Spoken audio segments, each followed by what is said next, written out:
लोगों के 6 बनावटी तरीके होते हैं चेहरे को बदलने के। आज इसमें से हम एक सीखेंगे, हर जगह अपना स्वागत कैसे कराएँ, कैसे अपने चेहरे को, अपने फेस को, कैसे किस तरह के इमोशन सामने वाले को एक्सप्लेन करें जिससे वह सामने वाला हमारे फेस को देखकर अट्रैक्टिव हो। जब हम सैड हों या हमारे कोई चेहरे पे खुशी भी ना हो तब भी उसके सामने हम कैसे मुस्कुराएँ। तो मैं आपको एक पूरी बुक पढ़ के दिखाऊँगा। इस बुक का नाम है लोक व्यवहारिक। इसके डेली कार्नेली ने इसे लिखा है, तो हम इसका एक चैप्टर है, उसको आज हम रीड करेंगे। लोगों का दिल कैसे जीता जाए, यह सीखने के लिए आपको यह पुस्तक पढ़ने की ज़रूरत है। समझे आप? तो आप इस वीडियो को पूरा देखिए पहले।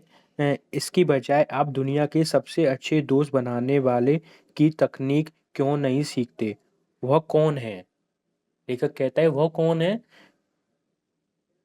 वह आपको कल सड़क पर आता हुआ दिख सकता है। जब आप उससे 10 फीट दूरी पर होंगे तो वह अपनी पूँछ हिलाने लगेगा। मैं लेकर यहाँ पर कुत्ता भी कह रहा है या यहाँ पर आप किसी दोस्त भी कह रहा है, तो यहाँ पर पूँछ हिलाने भी लगेगा, मतलब कुत्ता ही हो सकता है यहाँ पर। अगर आप रुककर उसके चुप कराएँगे तो वह कूदकर आपसे लिपट जाएगा। यहाँ पर अन्य पर्सन लेखक एक टॉमी को कह रहा है, कुत्ता ही कह रहा है डॉग को, और अपने प्यार का इज़हार करेगा। और आप जानते हैं कि उसके प्रेम की इस अभिव्यक्ति के पीछे उसके लिए दिल में कोई स्वार्थ या कपट नहीं होती। आपने कई बार देखा होगा हमारे ये गली में कुत्ता वगैरह भी होता है, उसको हम प्यार से बुलाते हैं तो पूँछ हिलाने लगता है और कभी-कभी हमसे हमारे ऊपर चढ़ता है, हमसे लिपटता भी है। और कोई भी बिना स्वार्थहीन के भावना से अगर आप उसको रोटी भी नहीं डालोगे तो अगले दिन भी वही यही करेगा। लेकिन आप उसे पहले दिन ही मार दोगे तो अगले दिन उसका एक्सप्रेशन उसका डरा हुआ दिखाई देगा। ऐसे ही हमारी गली में कुत्ते वगैरह होते हैं, उनका ये एक्सप्रेशन ऐसा होता है। तो लेकर इसी के बता रहा है कि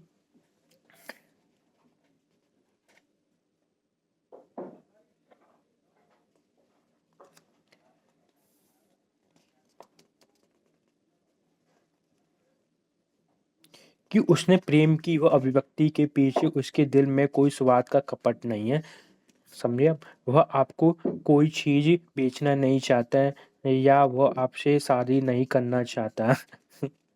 क्या आपने कभी यह सोचा है कि कुत्ता ही ऐसा एकमात्र जानवर है जिंदा रहने के लिए कोई काम नहीं करना पड़ता।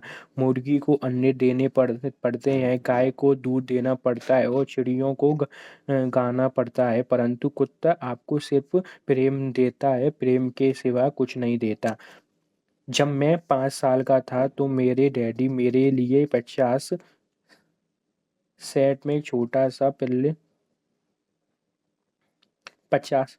मेरे डैडी मेरे लिए 50 सेंट में एक छोटा सा बालों वाला पीले बालों वाला पिल्ला लाए थे। वह मेरे बचपन के सुख दुख का साथी था। हर दोपहर 4:30 बजे के करीब वह आंगन में बैठ जाता और अपनी सुंदर आंखों से सड़क पर देखता। जैसे ही वह मेरी आवाज़ सुनता था या मुझे आते हुए दिखता था, वह गोली की रफ्तार से दौड़ता था और खुशी और आनंद की भावना से मेरे स्वर में मेरा स्वागत करते हुए मेरे से लिपट जाता। मैंने उस पिल्ले के नाम टीपी रखा।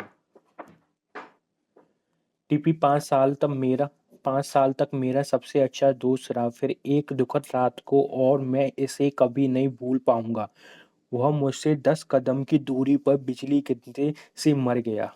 Oh no! टिप्पी की मौत मेरे बचपन का सबसे बड़ा हादसा थी। तुमने कभी मनोविज्ञान की कोई पुस्तक नहीं पढ़ी? टिप्पी, मुझे कोई इतनी कोई ज़रूरत भी नहीं थी। तुम किसी दैवी प्रेरणा से यह जानते थे कि दूसरों की रुचि लेकर आप 2 महीने में इतने ज़्यादा दोस्त बना सकते हो जितने कि आप 2 साल में बना पाओगे।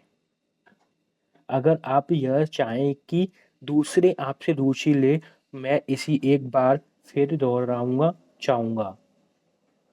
दूसरों में रुचि लेकर आप 2 महीने में इतने ज़्यादा दोस्त बना सकते हैं जितने आप 2 साल में बना पाएंगे। अगर आप ये चाहें कि दूसरे आप में रुचि लें, मतलब लेखक कहना चाहता है अगर आप 2 महीने किसी में रुचि देकर उसकी केयर करके उसकी हर एक बात को आप केयरलेस से लेंगे तो आप इसमें 2 साल से पुराना जो दोस्त हो उससे ज़्यादा आपकी दोस्ती गहरी हो सकती है।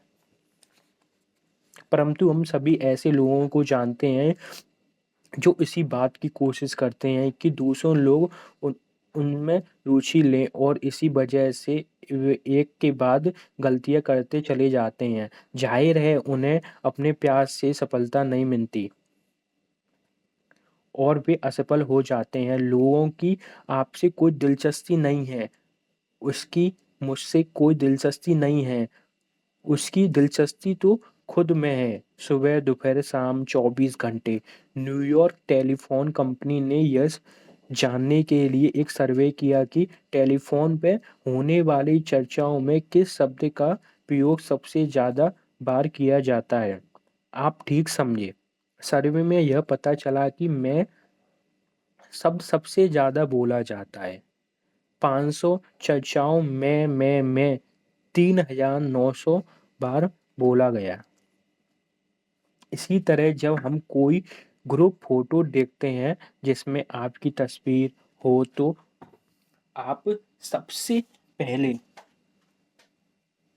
किसकी तस्वीर खोजते हैं? अगर आप सिर्फ लोगों को प्रभावित करते और खुद में उनकी दिलचस्पी जगाने की कोशिश करेंगे तो हमारे पास सच्चे और अच्छे दोस्त होंगे। दोस्त सस्ते दोस्त सच्चे दोस्त इस तरह नहीं बनाए जाते।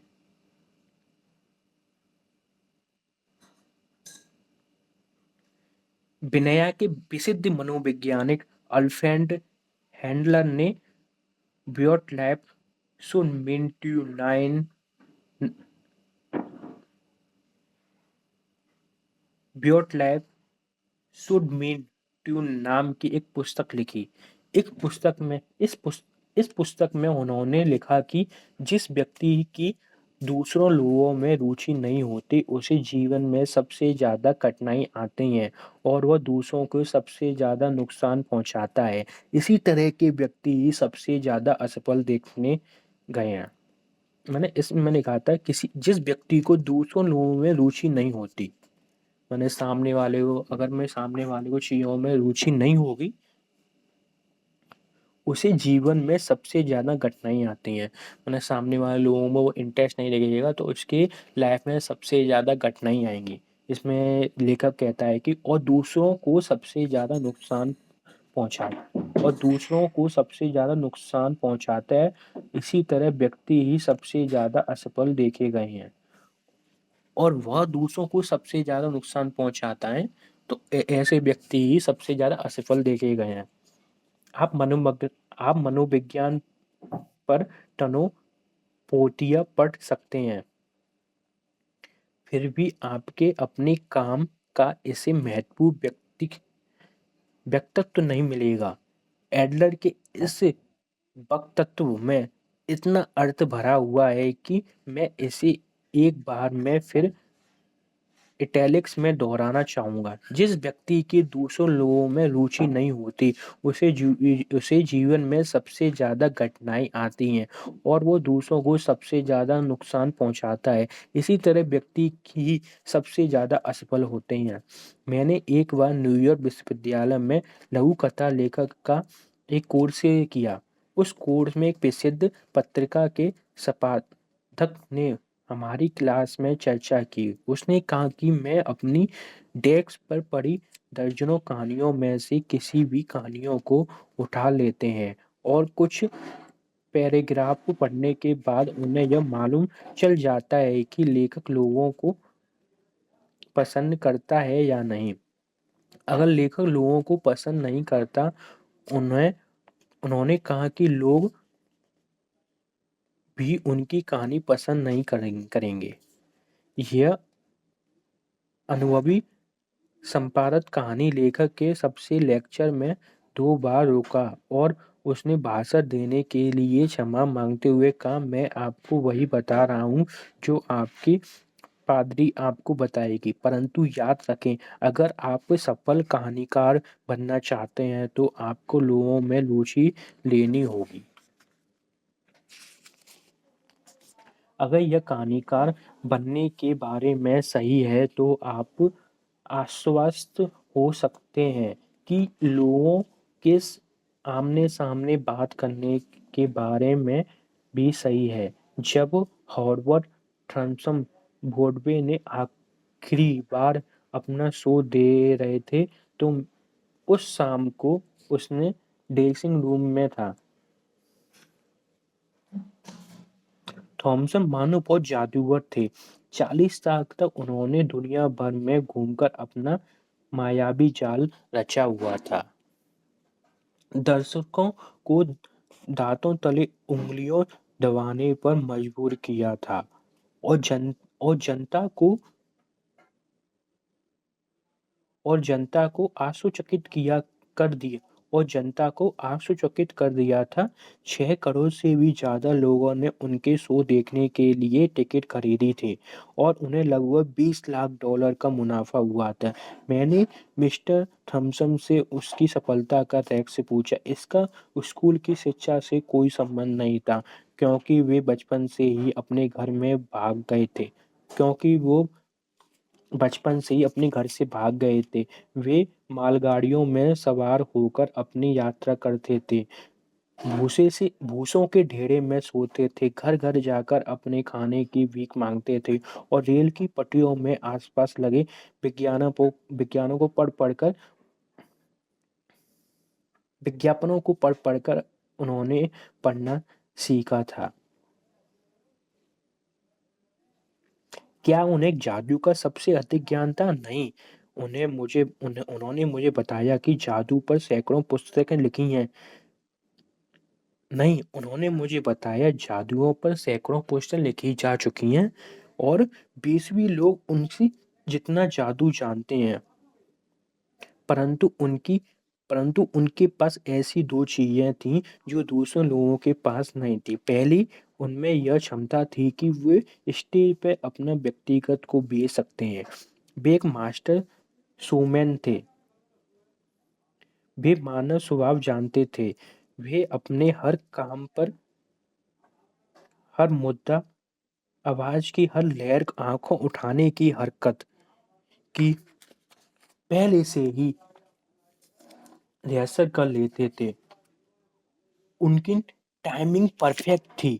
परंतु इसके अलावा थॉमसन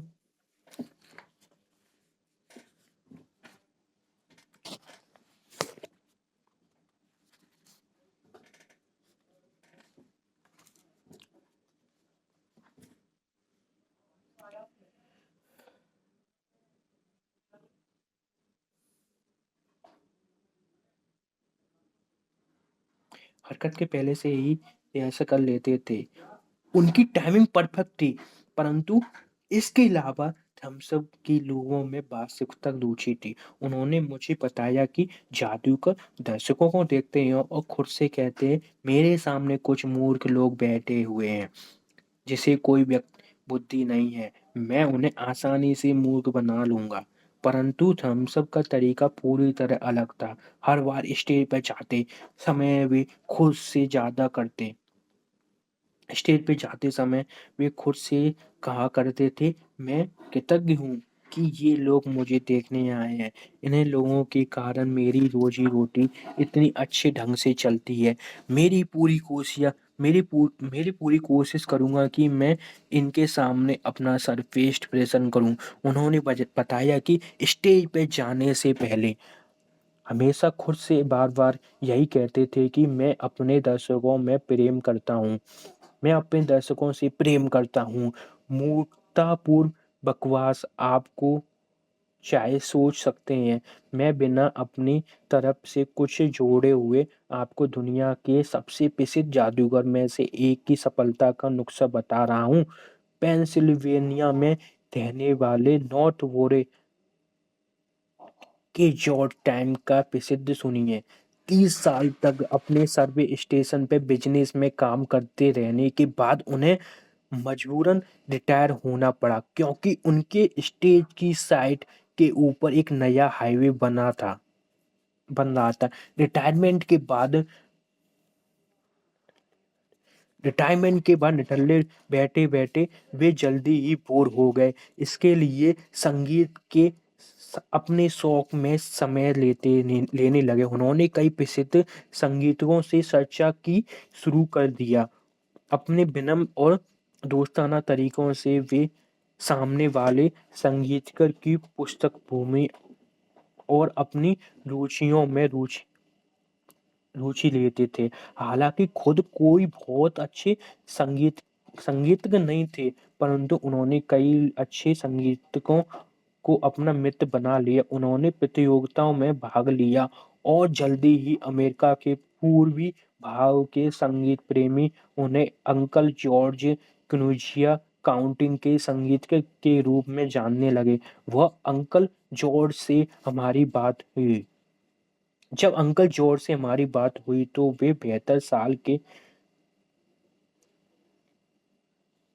जब अंकल जॉर्ज से हमारी बात हुई तो वो 72 साल के थे और अपने जीवन के हर पल का आनंद ले रहे थे। दूसरों लोगों से लगातार रुचि लेने के कारण उन्होंने अपने लिए एक ऐसे व्यक्ति में नया जीवन खोज लिया था। जब अधिकांश लोग एक सोच लेते थे कि उनका जीवन खत्म हो चुका है। यही थ्योरी रूडबेज की लोकप्रियता का रहस्य था। उनके नौकर तक उनके नौकर तक उनको प्रेम में रखते थे। उनके बेल्टन जेम्स ई एमोस ने उन पर एक पुस्तक लिखी, थियोडोर रूजवेल्ट हीरो टू ट्रीज बेल्ट। इस पुस्तक में एमोस ने इस घटना का वर्णन किया। मेरी पत्नी एक बार राष्ट्रपति से पूछा कि बॉब ब्राइट कैसे होते हैं। मेरी पत्नी ने बॉम ब्राइट मेरी पत्नी ने एक बार राष्ट्रपति से पूछा कि बॉम ब्राइट कैसे होता है। मेरी पत्नी ने बॉम ब्राइट कभी नहीं देखा था। रूजवेल्ट ने मेरे विस्तार से बॉम ब्राइट के बारे में बताया। कुछ समय बाद हमारे टेलीफोन के घंटी बजी। एमोस और उसकी पत्नी जूलियट के घर के पास ही रहती थी। मेरी पत्नी ने फोन उठाया। फोन रूजवेल्ट का था। उन्होंने उसे बताया कि उनकी खिड़की के बाहर बॉम बाइट है और वह खिड़की खोलकर उसे देख सकती थी। इस तरह की छोटी छोटी बातें रूजवेल्ट की खासियत थी। जब भी वे हमारे घर के पास से गुजरते थे, वो चाहे हमें उन्हें दिखे या ना दिखे, जब उनकी आवाज़ सुन सकते थे। ओ एनी, आ, ओ जेम्स। यह एक दोस्ताना अभिवादन था जो वे पास के गुजरते समय हमेशा किया करते थे। इस तरह के मालिक को कौन कर्मचारी पसंद नहीं करेगा। इस तरह के व्यक्ति को कौन पसंद नहीं करेगा। एक दिन प्रेसिडेंट टेफ और उनकी पत्नी कहीं बाहर गए थे और रूजवेल्ट व्हाइट हाउस गए। छोटे बच्चों को सच्चे दिल से पसंद करने का तत्व इस बात से बताया उजागर हो जाता है कि उन्होंने white Baum bite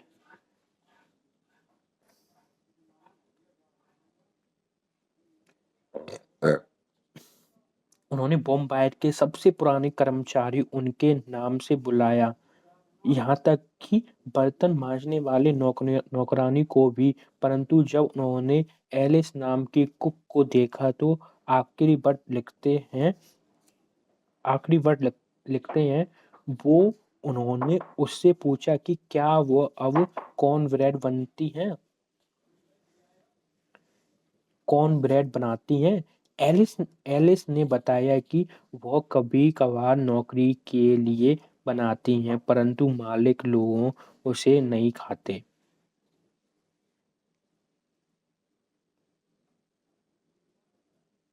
Alice Alice ने बताया कि कभी कभार नौकरों के लिए बनाती हैं, परंतु मालिक लोग उसे नहीं खाते। उन्हें उन्हें अच्छे खाने की समझ नहीं। रूजवेल्ट ने गरजते हुए कहा, और वे प्रेसिडेंट में मिलूंगा तो मैं उन्हें यह बात बताऊंगा।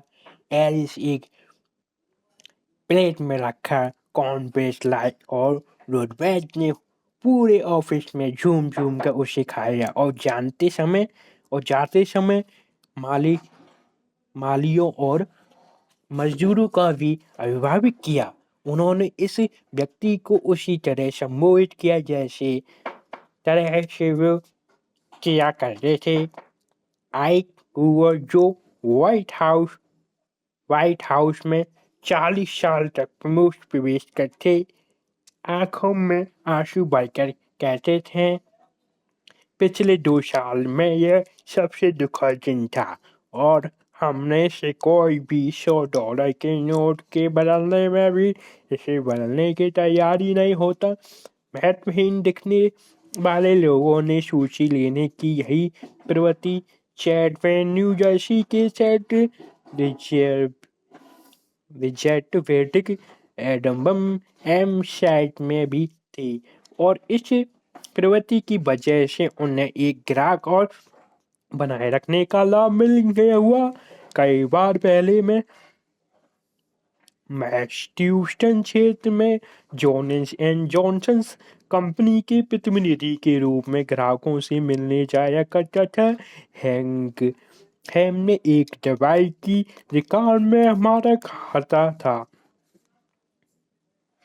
जब मैं भी इस स्टोर में जाता था तो मैं उसकी मालिक की बात करने और उसमें ऑर्डर लेने से पहले मैं सोडा क्लर्क और सेल्स क्लर्क के कुछ देर तक बातों करने के लिए रुक जाता था। एक दिन मालिक से मिला और उसने मुझे कहा कि अब वह थॉमसन एंड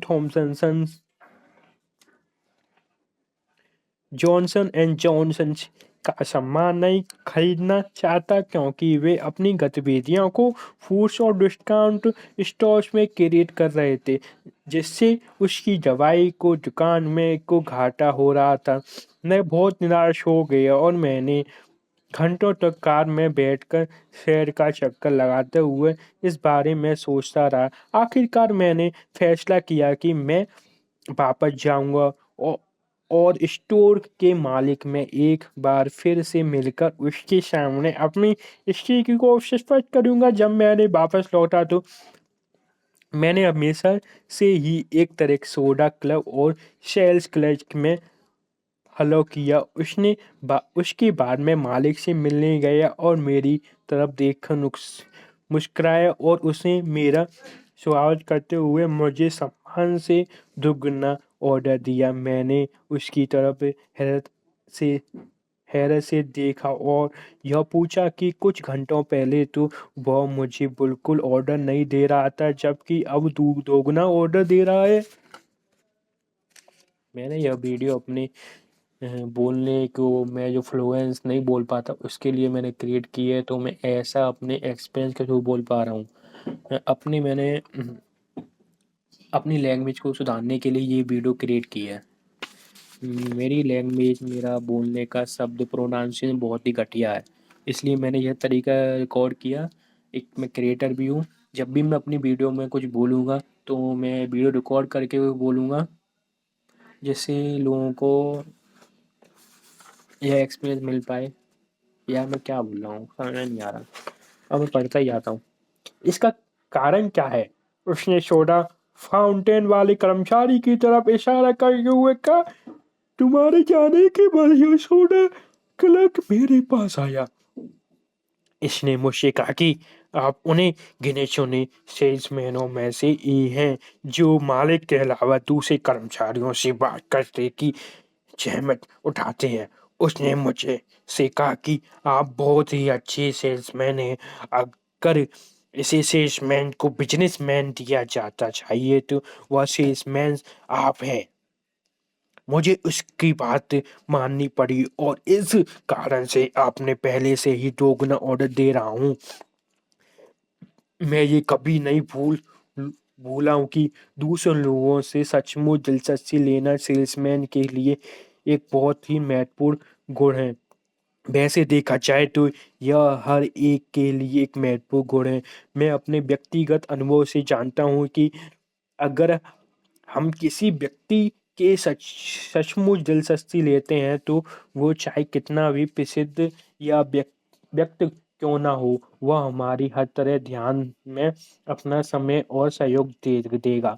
मैं आपको इसका उदाहरण देता हूँ। वर्षों पहले मैंने Brooklyn institute of arts and sciences sciences में कथा लेखक का एक कोर्स चलाया था। हमने कैथरीन नॉरिस, फैनी हर्स्ट, हिंडा टाइवेस्ट, अल्बर्ट पेसन टरहुंडा और रूपर्ट हॉर्जन जैसे प्रसिद्ध और व्यस्त लेखकों को बुकलिक आकर अपने अनुभव सुनाने का आमंत्रण दिया। हमने अपने पत्र में उन्हें यह बताया कि इस हम अपने लेखक को कितना पसंद करते हैं, हम उनकी सलाह जानने में सचमुच दिलचस्पी रखते हैं और हम उनकी सफलता में रहस्य जानना और सीखना चाहते हैं। हर पत्र में 150 विद्यार्थी ने हस्ताक्षर थे। हमने यह भी लिखा कि हम जानते हैं कि एक लेखक में व्यस्त होंगे, इतने व्यस्त होंगे कि भाषा तैयार करना उनके लिए आसान नहीं होगा। इसके लिए उन्होंने उनके लिए प्रश्नों की एक सूची भी साथ लगाई थी, जिसके आधार पर वे अपने जीवन में अपने काम की तकनीक पर हमारे सवालों के जवाब दे सकते हैं। उन्होंने यह अच्छा लगा, यह किसी अच्छा नहीं लगेगा। वो वे घर के छोड़कर अपने काम धाम को छोड़कर बुकलिन आए और हमारा क्लास के लेक्चर दिया।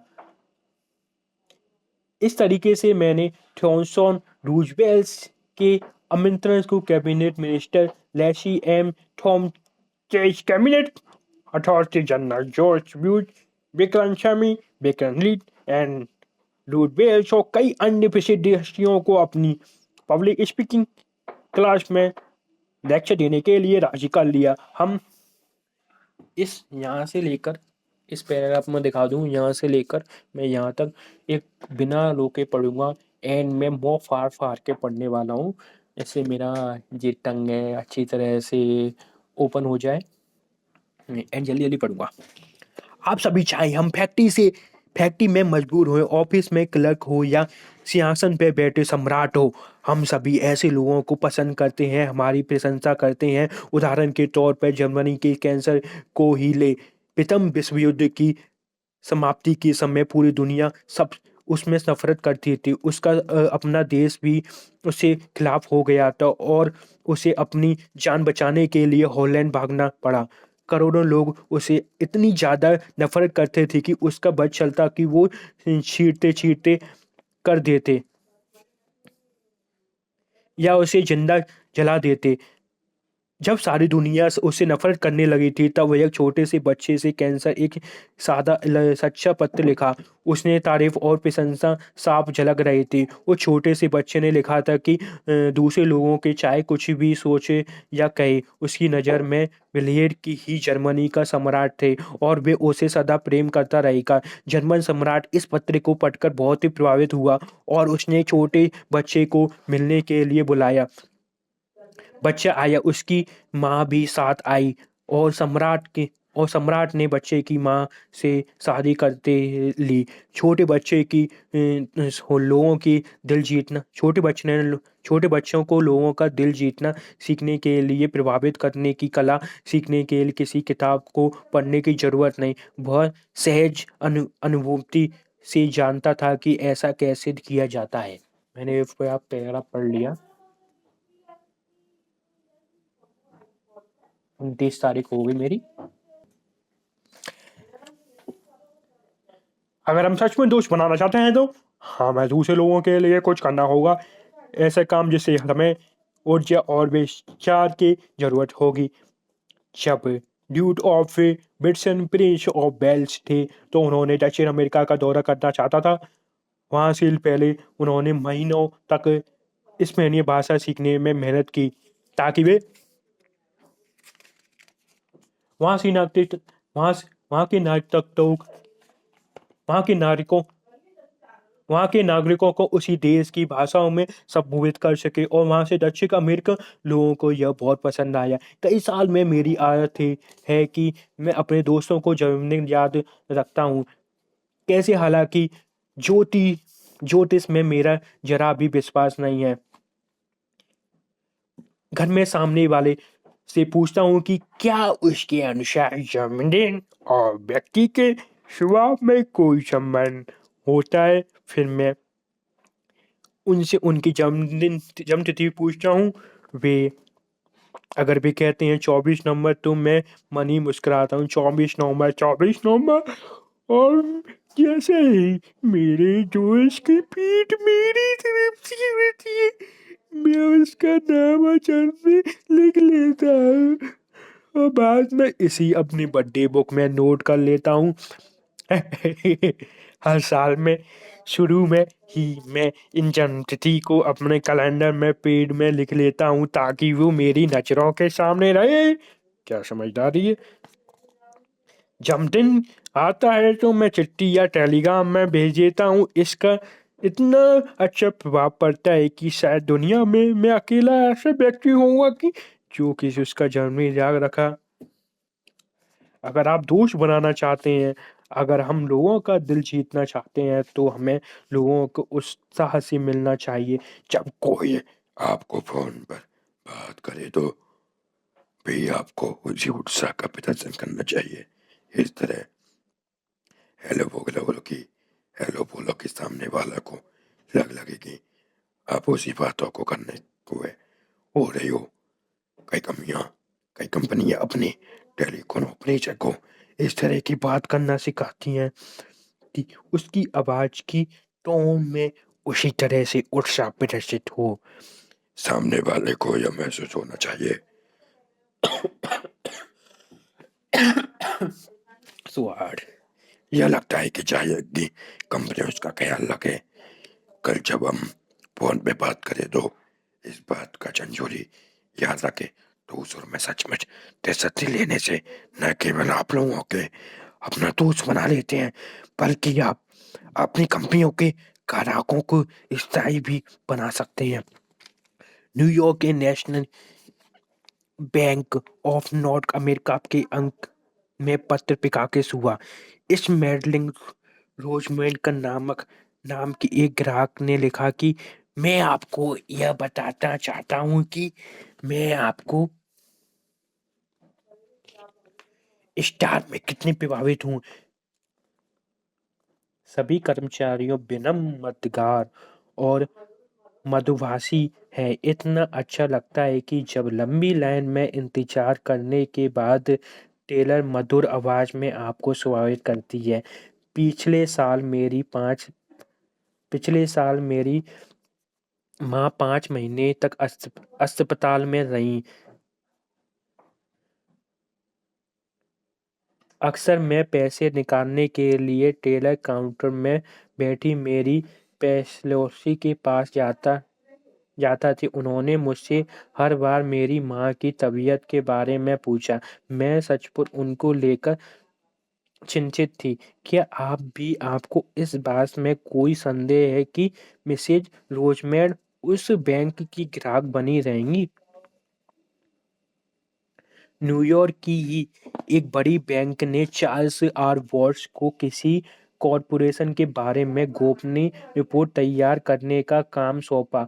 वोल्टर्स को मालूम था कि केवल एक ही व्यक्ति उसे सारे तत्व इतने कम समय में दे सकता है। जॉर्ज वोल्टर्स प्रेसिडेंट से मिलने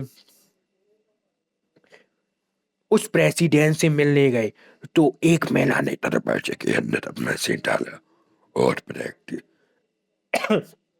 और प्रेसिडेंट को बताया कि उस दिन का डाक मैं विदेश से हूँ, टिकट नहीं आई। प्रेसिडेंट ने वोल्टर्स को बताया मैं अपने 12 वर्ष के पुत्र के लिए डाक टिकट इकट्ठे कर रहा हूँ।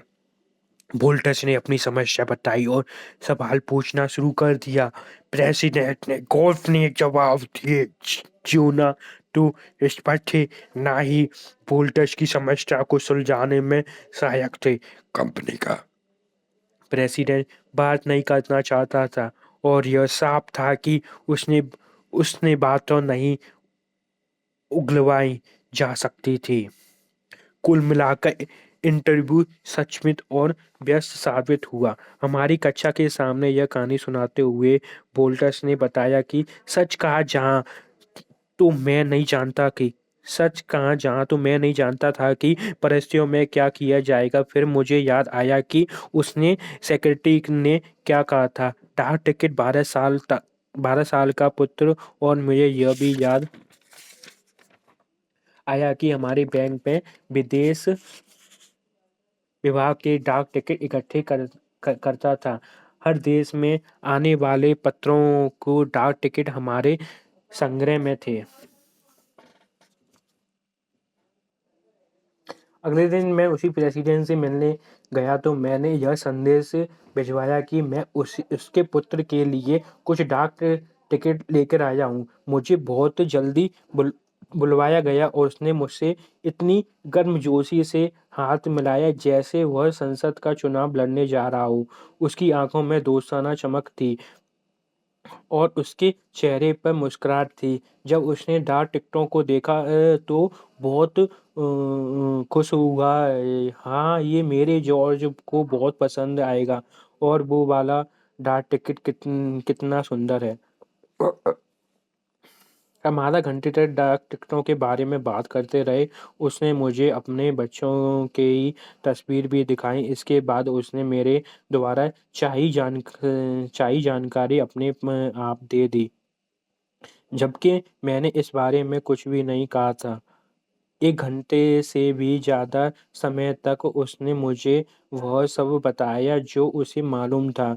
उसने अपने स्टाफ को बुलाया, उसने सवाल पूछे, उसने कुछ लोगों से फ़ोन पर भी जानकारी ली। उसने मुझे तत्व, आंकड़े, रिपोर्ट और पत्र व्यवहार सब कुछ दे दिया। अखबार वालों की भाषा में कहा जाए तो मुझे एक स्कूप मिल गया था। ऐसे लग रहा था जैसे चमत्कार हो गया हो। एक और उदाहरण देखिए, फिल्डन फिल्डाल्फिया के केसी एम्प लाफ ने वर्षों में एक बड़े चेन स्टोर संगठनों और अपना ईंधन बेचने की कोशिश कर रहे थे, परंतु चेन स्टोर संगठन शहर के बाहर के लिए डील से ईंधन बुलवाता था। और मजे की बात यह है कि इस ईंधन की लाफ्ले के ऑफिस के दरवाजे के पास स्टोर किया जाता था। नाफले ने हमारी क्लास में यह भाषण दिया। उन्होंने चैन स्टॉक पर अपना गुस्सा निकाला और इसे देश के लिए अभिशाप बताया। उसने बात भी उन्हें हैरत हो रही थी कि वे उन्हें माल क्यों नहीं बेच पाए। मैंने यह सुझाव किया कि वे दूसरा तरीका आजमाएं। सचेज में जो हुआ यह था कि हमने अपने कोर्स के सदस्यों के लिए एक वाद विवाद प्रतियोगिता आयोजित की। वाद विवाद का विषय था, चेन स्टोर्स ने देश को लाभ कम है और नुकसान ज्यादा। मेरे सुझाव पर लाफले ने विषय के विपक्ष में यानी चेन स्टोर के पक्ष में बोलने का निर्णय लिया। इसके बाद उसी चेन स्टोर संगठन के मालिक के पास गए जिसने वे बुरी तरह से चिढ़ते थे। नाफले ने उससे कहा, मैं यहाँ अपने आपको ईंधन बेचने नहीं आया हूँ। मैं यहाँ आपको ईंधन बेचने नहीं आया हूँ बल्कि आपसे मदद मांगने आया हूँ।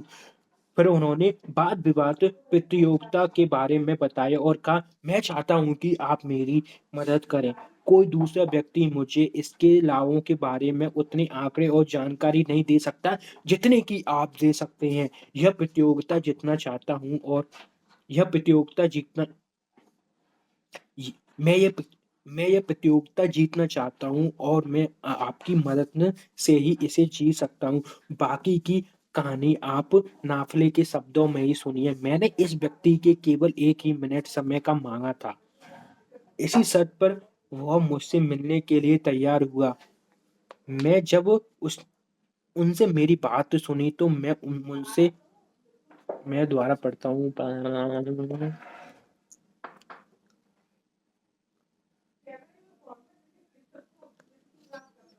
मैंने इस व्यक्ति के केवल 1 ही मिनट समय माँगा था।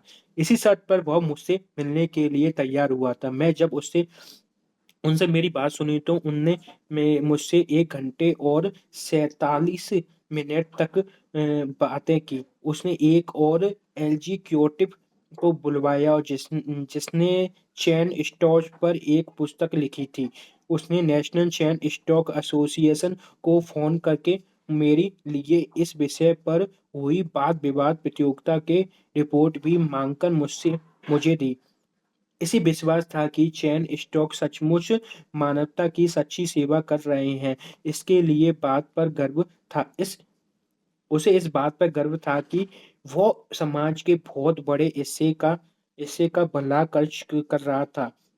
भारतीय करते समय उनकी आंखों में चमक था कि मुझे यह मानना पड़ेगा कि उसने मेरी आंखों खोल दी। मुझे ऐसी बात पता चली जो मैं सपने में भी नहीं सोच सकता था। उसने मेरा सोचने का नजरिया बदल दिया।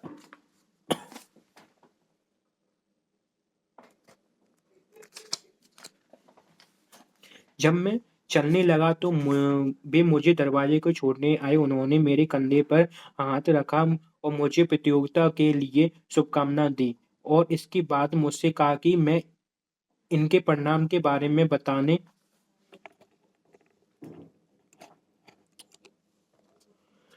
के लिए एक बार फिर से मिलूं। उन्होंने उन्होंने मुझसे आखिरकार शब्द कहे, वह यह थे कि मैं चाहूंगा कि आप मुझसे बसंत में मिलें।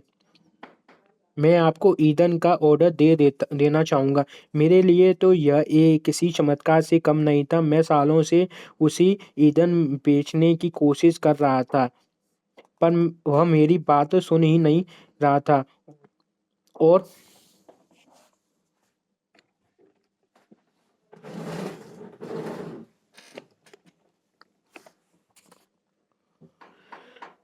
और अब वह मेरे बिना कहे मेरे सामने ईंधन खरीदने का प्रस्ताव रख रहा था। मैंने मैंने उससे और उसकी समस्याओं में 2 घंटे तक जो वास्तविकता रुचि ली थी, उसी वजह से यह चमत्कार हुआ था। अगर मैं इस 10 साल तक यह कोशिश करता कि मुझसे में और मेरे सामान में रुचि ले लेते तो ऐसा होना संभव नहीं था। आपने कोई नई बात नहीं खोजी है मिस्टर नाफले। सदियों पहले ईसा मसीह के पैदा होने के भी 1 सदी पहले प्रसिद्ध रोमन कवि पब्लिशर साय साइरस ने कहा था कि जब दूसरे लोग हमसे रुचि लेते थे तो हम उनमें रुचि लेते थे। जैसा मानवीय संबंधों के हर सिद्धांत के बारे में सच है। रुचि का प्रदर्शन सच्चा होने लगा। इसी रुचि प्रदर्शन करके वालों की भला नहीं होगा चाहिए, बल्कि उस व्यक्ति का भी भला होना चाहिए जिसमें रुचि ली जा रही है। यह टू वे स्ट्रीट है। दोनों ही पक्षों का लाभ होगा। मार्टिन ग्रीनबर्ग से उन्होंने न्यूयॉर्क के लोग आइलैंड में हमारे कोर्स किया था। बताते हैं कि जिस तरह एक नर्स द्वारा लिए गए बेसिक रुचि में उनके जीवन को बदल कर रख दिया। थैंक्सगिविंग डे था और मैं 10 साल का था। मैं शहर के एक अस्पताल में बेलवेयर फ्रॉन में था और अगले दिन मेरा एक बड़ा ऑपरेशन होना था। मैं जानता था कि मुझे महीनों तक दर्द सहना होगा। यह ठीक होने से पहले बिस्तर पर रहना पड़ेगा। मेरे पिता की मृत्यु हो चुकी थी। मेरी माँ एक छोटे से अपार्टमेंट में रहने थे और फ्रेबल लोग फ्रेबल पर थे। मेरी माँ उस दिन मुझसे मिलते हुए आई मेरी माँ मुझसे मिलने आ पाई। जब शाम हुई तो मुझे अकेलेपन, निराश और डर का प्रबल एहसास हुआ। मैं जानता था कि मेरी माँ घर पर अकेली होंगी और मेरे बारे में चिंतित होंगी, क्योंकि उनके बारे में कोई डर नहीं उनके साथ वे खाना खा सके, क्योंकि उनके पास कोई होगा जिसके साथ मैं खाना खा सके। और उनके पास इतना पैसा नहीं होगा कि भी थैंक्सगिविंग डे के डिनर का खर्च उठा सके। मेरी आंखों में आंसू आ गए और मैंने उनसे सिर को तकिए में छुपाकर ऊपर से चादर ओढ़ ली। मैं चुपचाप रोता रहा, परंतु मेरे मन में इतनी कड़वाहट थी कि मेरा शरीर दर्द से कहरा लगा कहराने लगा। एक युवा स्टूडेंट नर्स मेरे रोने की आवाज़ सुनी और मेरे पास आई। उन्होंने मेरे चेहरे की चादर उठाई और मेरे आंसू पोंछना शुरू कर दिया। उसने मुझे बताया कि वह कितनी अकेली थी। उसे दिल उसे दिल भर का उसे दिन भर का काम करना पड़ा था और वह अपने परिवार के साथ रहने में असमर्थ थी। उसने मुझसे पूछा कि क्या मैं उनके साथ डिनर लेना चाहूँगा। वह 2 ट्रे भोजन लाई, स्लाइस्ड टकी, आलू, कैनबरी सॉस और आइसक्रीम। उनसे मुझसे बातें की और मेरा डर कम करने की कोशिश की।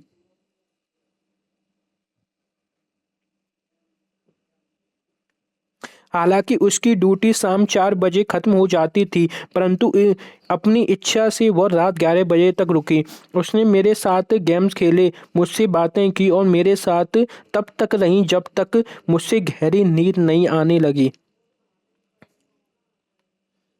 कई थैंक्सगिविंग आए और गए, परंतु हर थैंक्सगिविंग डे थैंक्स गिविंग हर हर थैंक्सगिविंग डे पर मुझे पुराने दिन याद आए। मुझे याद आता है कि कुत्थित डरा हुआ मैं कितना कुत्थित, डरा हुआ, अकेला था, और किसी अजनबी ने मुझे वह प्रेम और कोमलता प्रदान की जिसकी वजह से मैं सब कुछ सदन करने की काबिल बना। अगर आप चाहें कि दूसरे आपको पसंद करें, अगर आप सच्चे दोस्त बनाना चाहते हैं, तो आप अपनी मदद करने के साथ साथ दूसरों की मदद करना चाहें, तो ये सिद्धांत को याद रखें। दूसरों लोगों को सचमुच ही रुचि लें। सिद्धांत एक है कि दूसरों लोगों को सचमुच रुचि लें, जिससे लोग आप में भी इंटरेस्ट लेंगे। लेखक यही कहना चाहता है। और दूसरों लोग, मैंने इस पूरे पार्ट से मैं यही समझ पाया हूँ, अपने छोटे से सिद्धांत में रखा हूँ। जब आप किसी सामने वाले इंटरेस्टिंग लेंगे, उसके डीओबी याद रखेंगे, उसका छोटी की छोटी चीज़ याद रखेंगे, उसको पॉइंट आउट करेंगे एंड उसकी हेल्प भी करेंगे, समय पे उसके साथ भी रहेंगे, तो सामने वाला आप में दिलचस्पी लेगा, आपकी चीज़ों में दिलचस्पी लेगा। जैसे करेंगे वैसा भरेंगे, एक शब्द होता है, वही लेखक आपसे कहना चाहता है। सामने वाले में हमेशा रुचि लीजिए, उसके डीओबी याद रखिए, उसका केयर कीजिए। अगर वो बीमार है, उसके बाद फैमिली के बारे में पूछिए। अगर कोई भी आपका फ्रेंड है, उससे समय समय पर याद करते रहिए। मेरे बारे में, मैं अपना खुद का बता रहा हूँ, मेरे बारे में ऐसा कुछ भी नहीं है। मैं सामने वालों को केयर नहीं कर